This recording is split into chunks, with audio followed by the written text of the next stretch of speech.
This movie from 1995 sets its narrative stage in the second decade of the 21st century, creating a futuristic vision in the contrast to its actual time of creation. It's an era where large corporations have assumed control, but with this dominance doesn't sit well with the population. A fatal brain disease, commonly known as black shakes, has affected a vast majority of the public, and the ruling corporations, despite their power, have been unsuccessful in finding a cure or identifying its cause. This failure has caused a significant fire of discontent among the population, who have started to resist the imposed rule. A group of rebels, identifying themselves as the Low-Techs, rises from this unrest, recruiting a diverse range of fighters and intellects united by a common goal: to terminate the oppressive corporate regime. In a bid to safeguard their interests, the corporations turn to the Yakuza, a formidable security team, for protection. In this imagined future, specialized agents called mnemonics, equipped with brain implants, are used to transport confidential data, serving as living, breathing vessels of information. This method of smuggling bypasses the traditional virtual networks, reducing the risk of data interception. Our protagonist, Johnny, emerges from this backdrop as one such mnemonic courier. He's grown tired of this dangerous occupation and wishes for a life free from the risk and uncertainty of his current career. However, to achieve this, he needs $1.5 million for a surgical procedure to remove his data-storing brain implant, a permanent sign-off from his dangerous career. Hence, he's compelled to take on one more assignment, one that could finally enable him to afford his liberation. As Johnny awakens in the morning, he reaches out to Ralphie, his taskmaster. He queries Ralphie about his upcoming job, and Ralphie discloses that the new task pays generously enough to cover the costs of Johnny's desired surgery. But there's a catch. The assignment would be unusually challenging. Johnny learns that he would have to journey to Beijing, where he would receive a batch of data that must be safely and securely delivered to New York. It's a daunting mission, but it's his chance to break free from a life that has always kept him on the edge. As dusk descends, Johnny makes his way to Beijing. Upon arrival, he steps into an elevator and connects a cord to the back of his head, a move to inspect the remaining memory storage in his brain. The check reveals he has a capacity of just 160 gigabytes left. Regardless, he exits the elevator and proceeds into a room where two men have been anticipating his arrival. One of the men questions Johnny about his available brain storage spaces, as the data he's meant to transport totals 320 gigabytes, double his remaining capacity. Johnny, desperate to complete the final job and escape his current career, reassures them that his brain holds more than enough space, concealing the reality of his limited capacity.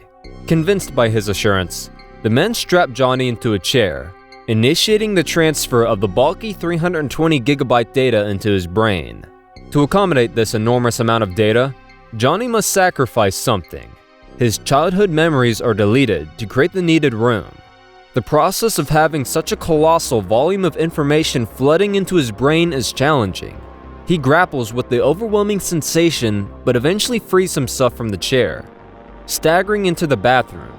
There, his nose begins to bleed, a distressing signal that the data overload is inflicting neurological damage. However, soon after, the room is invaded by Yakuza henchmen who start ruthlessly eliminating everyone in sight.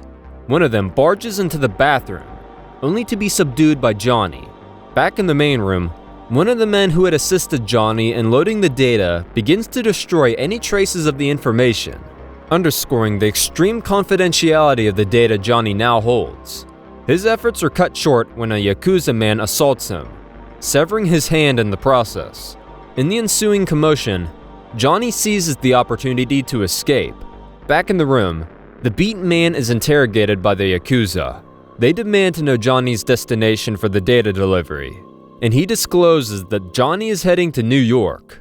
Soon after, Takahashi, the Yakuza leader, is informed of Johnny's intended New York journey.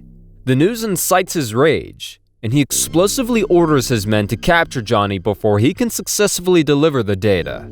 At this point, we realize that the information Johnny has in his brain could be dangerous for the corporation that the Yakuza is safeguarding. That's why they're making every effort to get rid of it, no matter what. After a tiresome journey, Johnny arrives in the United States, proceeding through a security checkpoint that swiftly conducts a comprehensive body scan. The scanner raises a red flag. His brain is overloaded, far beyond its maximum capacity, putting him at a high risk of neurological damage. Johnny's urged to seek immediate medical assistance. Despite the urgent warning, Johnny continues on his perilous mission, leaving the airport to get in touch with Ralphie. In his call to Ralphie, Johnny seeks more information about the huge data lodged in his mind.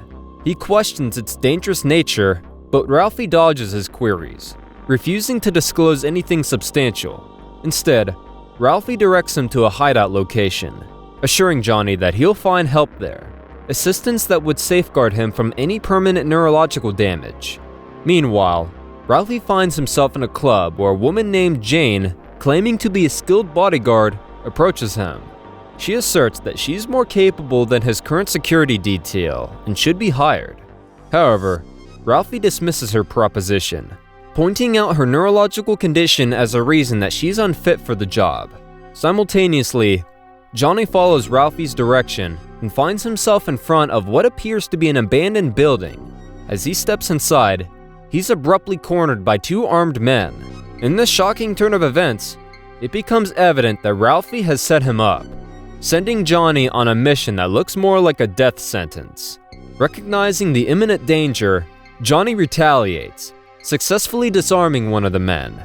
He then creates an explosion as a diversion and uses the ensuing chaos to outpace the second man.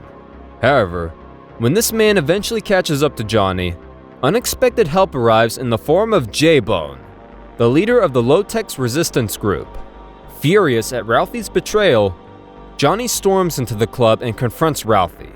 His rage, however, is quickly crushed when Ralphie's bodyguard strikes him, rendering him unconscious. Johnny wakes up to find himself in an operating room, staring up at the menacing figure of Shinji, one of Yakuza's henchmen.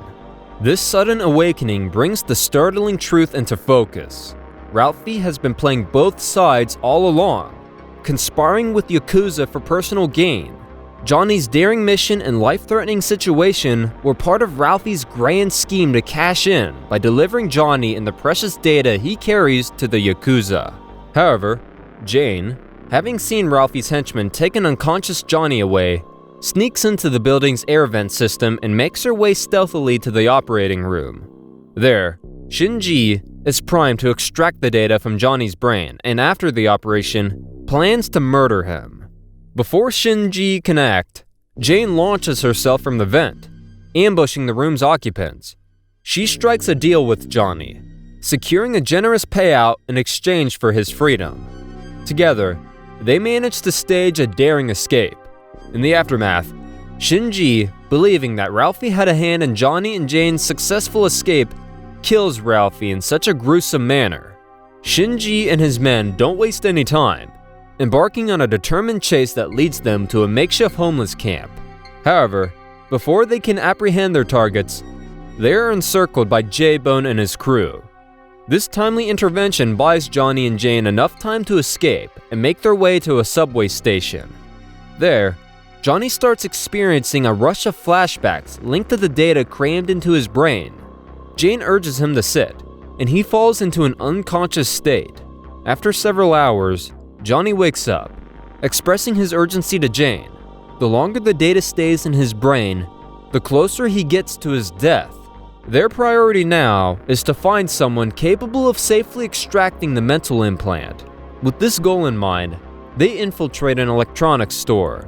Johnny, equipped with a VR visor and gloves, navigates through a 3D display environment and locates the fax number from his Beijing hotel room. This number leads him to Dr. Alcom, a specialist in the implant field and potentially Johnny's lifeline. Meanwhile, Shinjin is hot on their trail, successfully pinpointing Johnny's location and relaying this information to Yakuza leader Takahashi.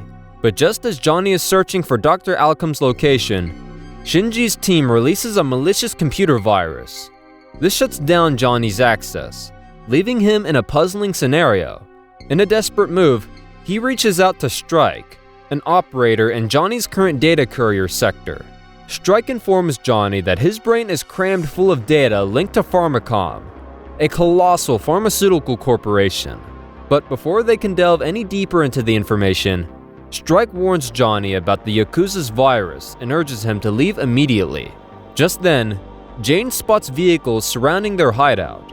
Realizing the imminent threat, she alerts Johnny that they need to leave. Swiftly, Jane hurls a grenade, eliminating the Yakuza henchmen converging on their position. And once again, they manage to narrowly evade capture. Elsewhere, Takahashi learns that Johnny has once again slipped through the Yakuza's grasp, and he becomes increasingly frustrated. He decides to level up his game, hiring a notorious local hitman. He promises the hitman for a substantial cash reward for delivering Johnny's head. The narrative then shifts back to Johnny. He contacts the head of Pharmacom, informing them that he carries their precious data within his brain and desires to have it removed. A meeting is set up. Jane, foreseeing the possible dangers, warns Johnny that this could be a trap.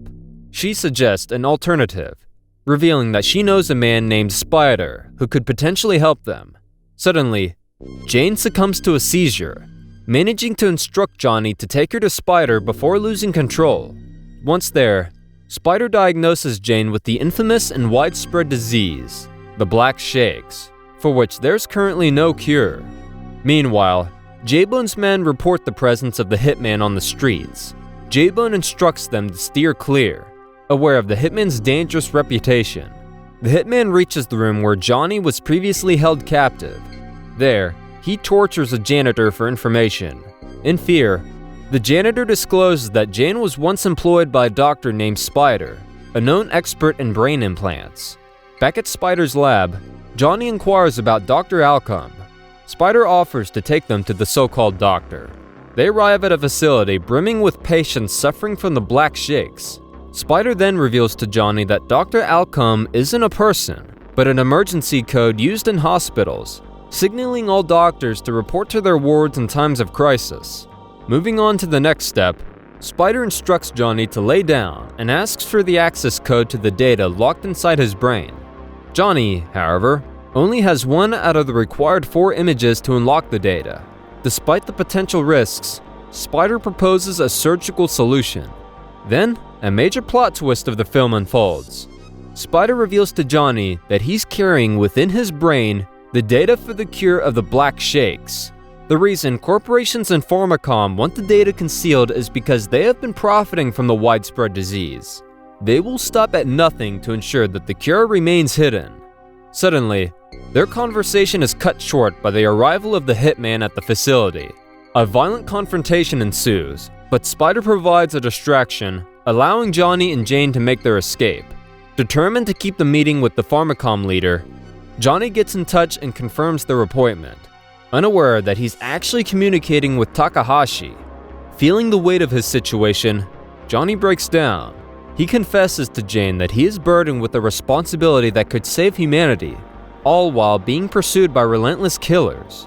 Their conversation is interrupted by the arrival of J-Bone, who queries their presence at his facility. Jane explains that Spider sent them to meet a certain Jones. J-Bone guides them into a room dominated by screens, revealing Jones to not be a man, but a cybernetic dolphin. J-Bone proposes a plan to transfer the data from Johnny's head to Jones, the cybernetic dolphin. However, their plan is jeopardized when the Yakuza infiltrate the facility and launch an attack. The ensuing chaos disrupts the data transfer process, and many of the guards are tragically killed. Amidst the commotion, Takahashi enters the scene, pointing a gun. As he prepares to shoot Johnny, a woman named Anna appears on the screen, revealed to be a ghost in the machine. She passed away in 2015 and has since existed as a computer imprint advising the corporations from her digital realm. She discloses to Takahashi that Johnny carries the cure for the Black Shakes, a cure that could have saved his own daughter. The Yakuza, basically a guard team hired by big corporations, were given the job to find and get rid of Johnny. They didn't know the whole story. Unaware of the huge secret Johnny was keeping in his brain, This sudden news shocks Takahashi greatly, catching him completely off guard.